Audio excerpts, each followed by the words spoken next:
So go ahead, Anas. Bismillah. أعوذ بالله من الشيطان الرجيم بسم الله الرحمن الرحيم السلام عليكم ورحمة الله وبركاته. My name is Anas. You probably heard about me, unless you're new. I came here to give you a speech about my chosen topic, which is justice. Before going deep into the topic of justice, can anyone tell me the definition of justice? Like anyone can tell me. Can I say? Yeah. Isn't justice like forgiving people and showing them mercy? You're on the right lines of it. So basically, justice is the quality of being open-minded, honest, and fair. So as Muslims, we are ordered in the Quran from Allah subhanahu wa ta'ala to be just and honest. In Surah An-Nisa, chapter 4 of the Quran, verse 58, the Quran states, إن الله يأمركم أن تؤدوا الأمانة إلى أهلها وإذا حكمتم بين الناس أن تحكموا بالعدل. Indeed, Allah subhanahu wa ta'ala commands you to return trust to their rightful owners, and when you judge between people, judge with fairness and justice. So there's no doubt the Muslims are ordered to have justice. In fact, one of the main purposes of Allah subhanahu wa ta'ala sending the prophets down to earth was to establish justice and prevent injustice from happening. Injustice is basically the opposite of justice.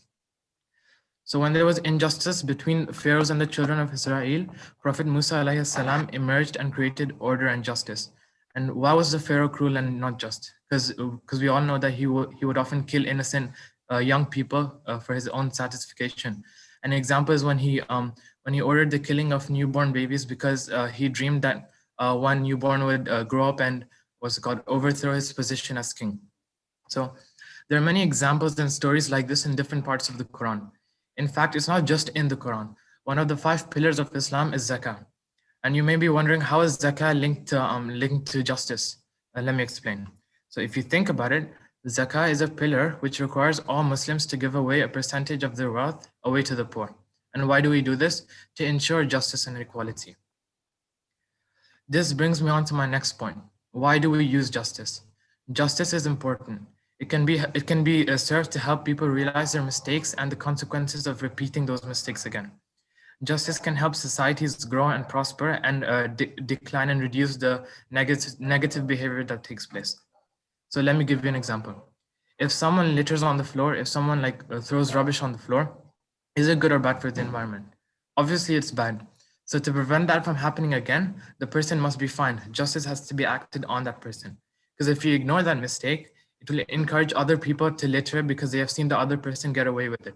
So if you act with justice and impose a fine on littering, it will discourage other people from doing it further because they know the consequences of it. And this can help us reduce pollution levels and make societies cleaner, and because proper justice is served. So the main message you need to get from this speech is that justice is like a weapon used against evil to benefit the good. So to end my speech, وَآخِرُ دَعْوَانَا أَنِ الْحَمْدُ لِلَّهِ رَبِّ الْعَالَمِينَ. And thank you for listening to my speech about justice, and hopefully you learned something.